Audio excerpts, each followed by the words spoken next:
Rahayu, selamat malam Pak Di Agus. Selamat malam Mbak, rahayu. Bagaimana kabar? Baik. Ada PR lagi kah? Oh iyalah ya, jelas lah. Yuk, soalnya ini juga ada teman ini yang sebetulnya ingin menanyakan. Saya disuruh menyampaikan masalah bab suwung. Apa yang dimaksud dengan laku suwung itu apa?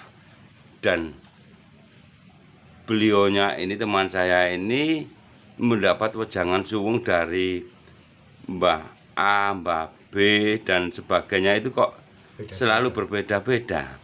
Kalau menurut versi Pak D Agus itu, laku suwung itu bagaimana versinya Pak D Agus? Dan hasil dari laku suwung itu sebetulnya apa nantinya? Gitu ya Mbak ya. Iya. Berarti di sini Mbak Ageng sama Pak Sugeng ini sudah sering ya mendengarkan orang-orang kasih wejangan bab masalah suwung. Suwung, iya. Laku suwung. Iya. Ya. Gini Mbak ya. Dari kata suwung sendiri, iya. Suwung itu sebenarnya kan kalau orang Jawa bilang itu kan hampa ya Mbak ya. Hampa. Kosong. Iya, kosong. Iya. Iya, betul. Terus sama Mbak Ageng apa dipikir itu yang dimaksud orang-orang kayak kosong harus berisi dan berisi adalah kosong itu tak Pak D? Ya enggak gitu ya Mbak ya. Ya gimana itu kalau Pak D? Mbak Ageng ngomongnya suwung itu lampa laku yang supaya dengan menyuwungkan diri terus kita berisi, nah itu malah keliru gitu. Karena suwung itu sebenarnya seperti yang kapan hari itu kita pernah bahas. Iya. Suwung itu salah satu dari laku semedi suci. Intinya itu ngeningno cipta, ngelarepno rasa. Di sini nggak boleh gambar-gambar, di sini nggak boleh ngupadi. Ngupadi itu maksudnya orang Jawa bilang itu nyuwun-nyuwun gitu loh Pak. Iya. Pokoknya harus betul-betul ning. Harus betul-betul hening gitu Mbak ya. Iya. Nah nanti di dalam keheningan itu, ya kata orang sih biasanya Mbak ya. Kalau saya nggak bilang biasanya, pasti di situ ada sesuatu yang masuk. Loh yang masuk apa Pak D? Ilmu tak Pak D? Kodam, kekuatan? Enggak. Yang masuk dalam kesuwungan itu kebanyakan itu pencerahan gitu Pak. Pencerahan. Iya. Jadi diri ini akhirnya semacam mendapat pencerahan gitu Pak D ya. Mendapat pencerahan. Itu laku suwung. Makanya dulu orang-orang leluhur Nusantara dulu, kalau beliau-beliaunya itu mendapatkan satu masalah yang besar, atau itu berhubungan dengan keamanan kerajaan atau berhubungan dengan apalah Mbak, pokoknya yang sifatnya masalah itu sudah di luar batas kemampuan manusia. Nah leluhur kita kan tahu gitu loh. Iya. Bahwa ada masalah itu yang bisa diselesaikan sama akal pikiran manusia, tapi banyak juga masalah itu yang ada campur tangan dari itu tadi, kalau orang kita istilahnya itu invisible hand, itu ada tangan Tuhan di situ yang harus ikut campur. Tangan Tuhan. Nah, seperti ini loh Mbak ya. Anak sekarang misalnya, ya apa ya cara menyelesaikan masalah ini ya? Aku tak cari inspirasi. Lah, itu loh Mbak. Gitu, inspirasi lah gampangannya. Anak sekarang ya Mbak ya. Tapi kalau orang dulu, leluhur dulu nggak begitu Mbak. Ya, biasanya laku suwung, itu bukan cuma ini tadi yang saya terangkan Mbak, jangan itu ya, jangan salah persepsi. Berarti leluhur kita dulu tuh kalau laku suwung harus ada masalah dulu Pak De. Bukan begitu. Laku suwung itu bisa menjadi semacam praktek yang harus dilakukan setiap hari. Bahkan leluhur itu menyarankan seperti itu, kalau bisa setiap hari itu kamu suwung gitu. antara jam sekian sampai jam sekian. Biasanya mereka itu malam, Bang. Oh, harus dilakukan tengah malam itu? Iya, tengah malam pada saat sudah nggak ada apa-apa. Zaman dulu kan nggak kayak zaman sekarang ya, Mbak ya? Iya, iya. Yang nggak ada hiburan ini, nggak ada hiburan ini. Lah biasanya beliau-beliaunya itu kalau laku suwung, itu ada di Sanggar Pamujan. Di Sanggar Pamujan? Iya, di Sanggar Pamujan itu laku suwung. Lah, di situ itu nanti, Mbak, meskipun kita itu tidak menggambarkan sesuatu, kita tidak ngupatil atau nyenyuwun, alam itu kayak seperti tahu gitu loh, Mbak. Apa yang saya butuhkan dalam hal pencerahan itu. Tahu-tahu ya, Mbak, begitu saya laku suwung, semedi suci, di situ ada wangsit atau dawu suci yang masuk. Tatanane urip iku sing bener koyo ngene lho. Oh gitu ya Pak. Pasutapan niku sing bener koyo ngene lho. Sing diarani jihad niku sing bener koyo ngene lho. Sing diarani elmune setan niku sing koyo ngene lho. Sing diarani ngabdi suci ku sing koyo ngene lho. Lah di situ itu nanti makanya yang itu kayak Romo Ageng dulu bilang sama saya, ojo kon aku laku suwung lek nang ngene kono gak ono sing mbak eling. Loh, waktu itu saya bingung. Katanya saya disuruh suwung, kok disuruh eling. Ternyata setelah di dalam keseningan itu tadi, Mbak ya. Di dalam kesuwungan itu tadi, begitu dawu itu masuk, di situ tuh akan menjadikan satu pameling gitu loh, Mbak. Bukan paweling ya, Mbak ya, pameling. Pameling. Masuk di Sanggar Pamujan itu, masuk di sanggar itu tujuannya untuk memuja, makanya disebut Sanggar Pamujan. Begitu keluar dari Sanggar Pamujan, itu di situ harus pegang pameling. Pameling itu maksudnya waktu kamu laku suwung tadi loh, kamu dapat apa? Gitu hasil loh, dari laku suwung tadi. Terus salah satu saudara kita ya Mbak ya, itu bener. Ya saya bukan motif loh Mbak, karena kita sama-sama laku spiritual. Saudara kita siapa maksudnya Pak Agus? Bu Ida Sekar Kinasih. Iya, iya. Waktu itu beliaunya itu omong-omong sama Gus Gendeng. Ngomong laku suwung itu kalau orang Jawa itu dalam kalau orang Arab atau kalau orang Islam itu namanya mi'raj gitu, Mbak. Mi'raj wong Jawa itu laku suwung gitu loh. Iya, iya, iya. Nah, makanya saya bilang harus ada pameling gitu. Loh sekarang kalau mi'raj masa nggak dapat apa-apa? Masa kita itu cuma duduk habis itu sudah, duduk habis itu sudah, nggak begitu. Itu bukan laku suwung. Selama kamu masuk ke Sanggar Pamujan, kamu mengatakan lampa laku manukat suci atau laku suwung, kok keluar dari Sanggar Pamujan kamu nggak dapat apa-apa, berarti belum suwung itu. Harus ada hasilnya, Pak Ade ya. Gini loh, Mbak. Makanya kan kalimat itu sebenarnya bukan kalimat mainan ya Mbak ya. Iya, iya. Selama kamu masih berisi, jangan harap yang namanya wangsit dawu suci itu masuk. Tapi kalau kamu sudah hening, sudah kosong bener, disitulah kamu akan terisi. Lah itu loh kalimat itu loh sebenarnya. Iya, iya. Iya. Makanya orang terisi itu nggak gampang, Mbak. Kalau nggak benar-benar suwung, harus betul-betul suwung. Iya. Harus betul-betul ning. Iya, kalau pikiranmu sing gelam, biar rasamu sing mancal-mancal, wis aja harap kamu bisa mendapatkan yang namanya wangsit atau dawune Gusti itu tadi. Iya, iya. Gitu loh, Mbak. Saya dulu sering kayak gitu, Mbak, sama Ramadan itu. Di dalam keheningan, lah itu saya buktikan ternyata real, Mbak. Meskipun setiap hari saya menjalankan itu, perasaan saya sudah suwung, sudah hening. Ternyata yang nggak ada yang masuk. Begitu 3 hari melakukan itu baru ada yang masuk. Besoknya begitu lagi nggak ada yang masuk. Besoknya begitu lagi nggak ada masuk. Besoknya begitu lagi masuk. Besoknya begitu lagi masuk. Lah ini loh Mbak. Ternyata, jadi tiap kita melakukan link itu enggak pasti dapat pameling. Iya, belum tentu dapat itu tadi yang namanya keheningan yang terisi itu belum tentu. Lah di situ itu tadi loh Mbak kita latihannya. Ya pantas kalau orang dulu itu bilangnya begitu, kayak Ramadan ya bilangnya begitu. Laku suwung, bendino, usaha laku suwung. Mungkin kalau saudara kita yang Islam itu tafakuro ben bengi gitu loh Mbak. Iya, iya. Tafakuro terus, ben bengi tafakur, ben bengi tafakur, ben bengi tafakur. Supaya awakmu ku lanyah, ya apa carane ngeningno cipta, ya apa carane nglerepno rasa, dadi barang iku mang iso konslet terus mlebu gitu loh Mbak.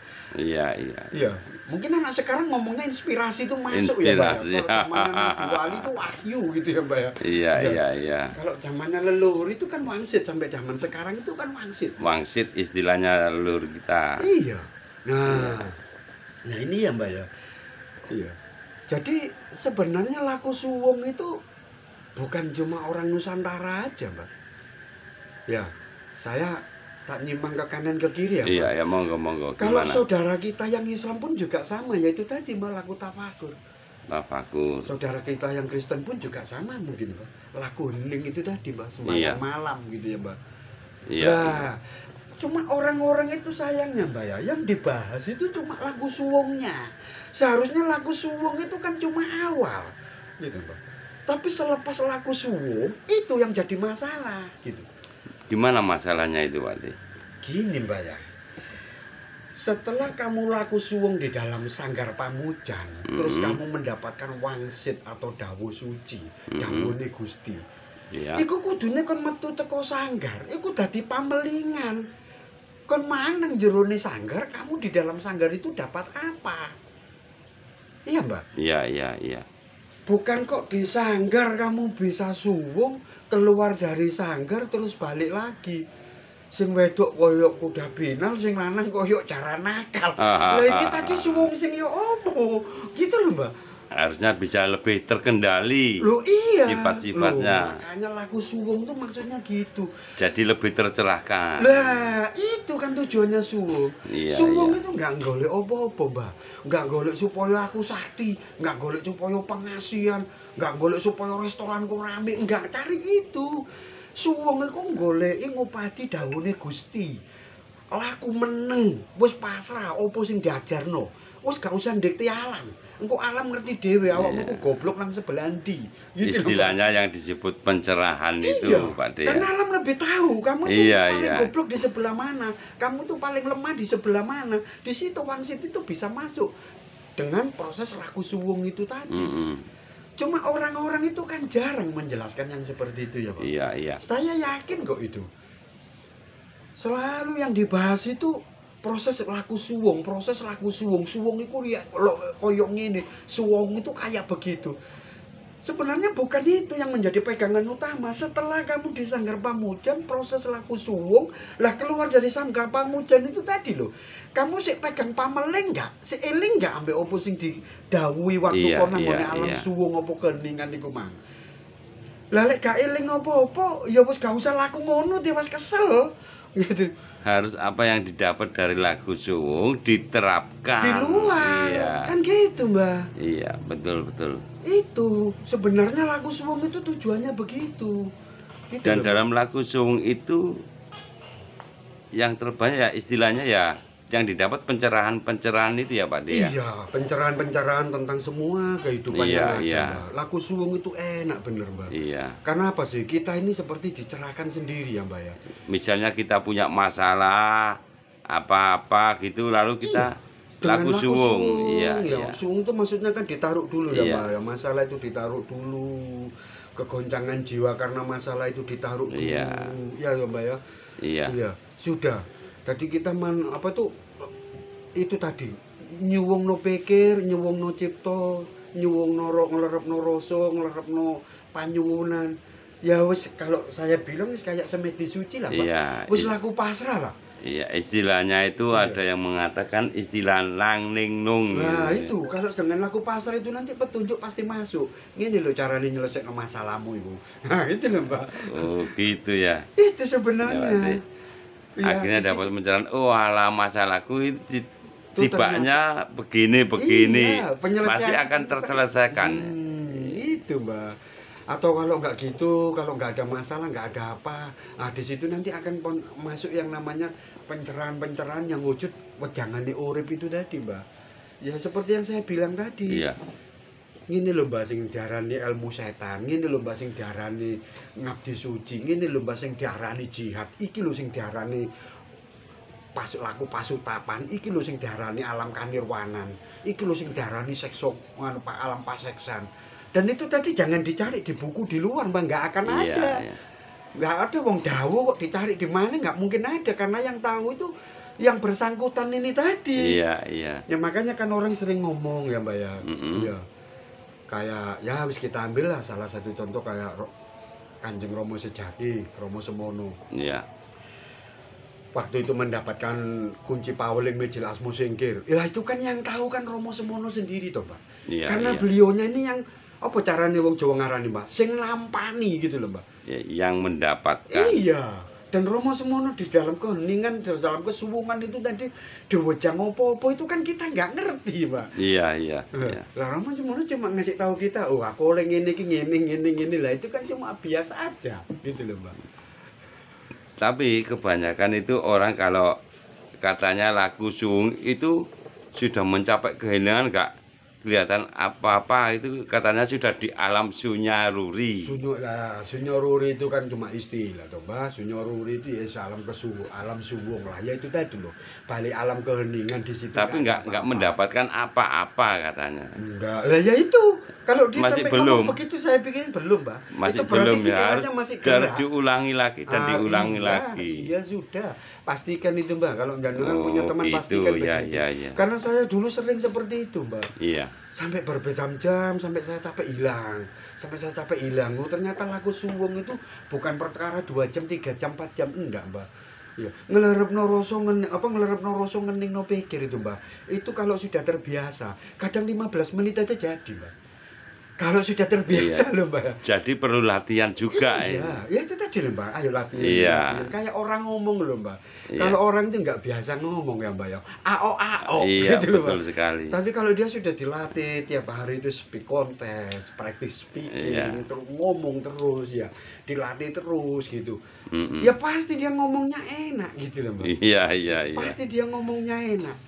Ya, seperti halnya dengan lagu suwung itu tadi. Ya itu, sebenarnya itu sama, Mbak. Kalau di kita seperti itu ya, Mbak ya. Masuk ke alam di sanggar, melakukan pamujan, ya. Iya. Masuk ke alam suwung atau dengan bulang sunyaruri tadi, begitu masuk yang namanya dahu suci. Nah, di situ kita keluar dari sanggar itu tadi, sanggar pamujan ya harus bawa pameling, Mbak. Kudu dieling-eling nang jero iku mang oleh dahu sing kaya apa. Ya sama dengan saudara kita. Mohon maaf ya saudara-saudara yang beragama Nasrani. Iya. Kalau jenengan masuk ke gereja jadi pelayan Tuhan, ya tuh, Mbak. Terus keluar dari gereja jadi pelayan setan, ya saya nggak ngerti ini pelayanan yang model apa. Iya. Betul ya? Iya. Sama dengan saudara kita yang Kristen. Kalau jenengan masuk di masjid itu jadi umat Rasulullah, begitu keluar dari masjid itu jadi makhluk yang sejenis onta. Ya. Kuwabe wong mbak tumpaki yo aku pikir iku umat sing yo apa ya wis pikiran dhewe. Iya. Ya sama dengan orang Nusantara ya gitu, Mbak. Iya. Ojo kon isone suwung saat kon nang ngene sanggar pamujan. Begitu kon metu toko sanggar pamujan balik koyo cara nakal. Mbok yo mati yo wae sampai kapanpun awak koyo gak kira dadi lek modelmu koyo ngono. Nah, itu loh, Mbak. Iya. Lah mereka itu enggak pernah ngajarkan seperti itu. Apa hasilnya laku suwung iku apa? Mosok keben kok laku suwung itu terus. Ya katanya itu biar nanti dapat sasmita. Ah iya, tahu saya, Mbak. Iya. Tahu, soalnya kalimat itu kan santer banget ya, Mbak ya. Iya. Pokoknya selama awakmu merasa berisi, kamu nggak akan pernah terisi. Tapi kalau kamu sudah merasa kosong, baru kamu terisi kan gitu. Ya itu tadi lho, Mbak, omongan anak kecil itu tadi lho, Mbak, kosong adalah berisi adalah kosong, kan itu maksudnya. Iya, bulet aja. Bulet ke situ terus gitu lho, Mbak. Enggak gitu. Laku suwung itu enggak itu tujuannya. Enggak gitu. itu. Iya, cuma mereka bener memang orang laku suwung itu enggak mencari kesaktian, enggak mencari kerejekian, enggak cari toyo kawigatan, enggak bahas masalah karahayon, enggak bahas masalah kamulyan, yo enggak njaluk pengampunan, pokoknya suwung gitu loh, Mbak. Lah di dalam keheningan itu tadi baru mereka pasti dapat sasmita itu tadi. Iya. Nanti sasmita akan turun dengan sendirinya. Iya, dan sasmita itu nanti bab apa wis mbok gak ero, terserah kono sing mudhun. Mbok iku sasmita ning gaib, mbok iku sasmita ning alam. Sasmita itu kan ada dua, Pak. Ada sasmitaning gaib, ada sasmitaning alam. Ya seperti saudara kita yang Wildo bilang lho, Mbak. Sasmitaning alam iku wujud kasunyatan, lek sasmitaning gaib sasmitaning alam iku wujud kenyataan. Lek sasmitaning gaib iku wujud kasunyatan. Kasunyatan itu bukan alam ya, Mbak, kahanan ya, Mbak. Kalau kenyataan itu alam, nah itu. Jadi sasmita iku mang sasmitaning alam sing wujud kenyataan, apa sasmitaning gaib sing wujud kasunyatan. Itu tadi. Iya. Ya, yang paling penting itu sebenarnya bukan itu. Begitu kita dapat terus kita mau ngapain lah, itu loh Mbak yang penting. Iya. Jadi pegang dengan ilmu pameling itu tadi, Mbak. Iling-ilingan kon mang nang ngone Sanggar Pamujan oleh opo? Waktu kon suwung mang oleh opo? Ya iku sing kudune Mbak, yang harus diterapkan dalam kehidupan sehari-hari. Iya. Lah percuma. Bolak-balik oleh dawuh tapi kalau sing diterapno lah. Kacau. Nah iki Mbak, wis padha mek mangan iku, mangan sego pecel iwake jaran. Iwas pegel gak bayaran. Ya terima kasih Pak D. Sekarang kami sudah jelas dengan masalah hal suwung dan tujuan daripada suwung itu yang Pak D jelaskan tadi ya. Iya. Jadi jangan cuma fokus kepada proses kesuwungan atau keheningan. Iya, tapi setelah dapat sesuatu dari keheningan atau alam suwung tadi, pameling itu yang harus dipegang. Bukan paweling ya, Mbak. Pameling. Iya, pameling. Iling-ilingen kon mang nang Sanggar Pamujan pada waktu suwung dalam waktu hening awakmu oleh opo. Nah itu terapno nang ngene njobone uripmu. Iya. Ya, wis pokok intinya kamu jangan hanya baik pada saat ada di Sanggar Pamujan. Begitu keluar dari Sanggar Pamujan kamu sudah kembali lagi ke habitatmu yang semula. Wis nggak usah suwung-suwungan nek koyo gitu loh, Mbak. Iya. Gimana? Iya, betul. Beda ya, Mbak? Beda sekali lah. Beda sekali ya. Pas itu beda ya. Sama yang di luar beda sekali. Beda. Ya saya nggak bilang bahwa apa yang saya omongkan seperti Mbak Ageng tadi kan ngomong versi saya. Iya. Ya monggo mereka menilainya gimana. Iya. Karena apa yang saya katakan dengan apa yang beliau katakan itu sebenarnya titik temunya itu ada. Iya. Garis besarnya itu ketemu, tapi cuma ada tambahan. Iya, ada sedikit tambahan lah. Kalau saya dulu dari Romo Ageng gitu, Mbak. Iya. Dikasih tahu gitu. Iya. Ya di garis bawah itu, Mbak. Di garis bawah itu. Setelah keluar dari Sanggar Pamujan itu yang harus diutamakan. Hasil dari kasuwungan itu tadi loh, Mbak. Terima kasih gitu, Pak D. Nanti tak belajar suwung ya. Saya rekan-rekan. Terima kasih, rahayu Pak D. Rahayu Mbak, rahayu.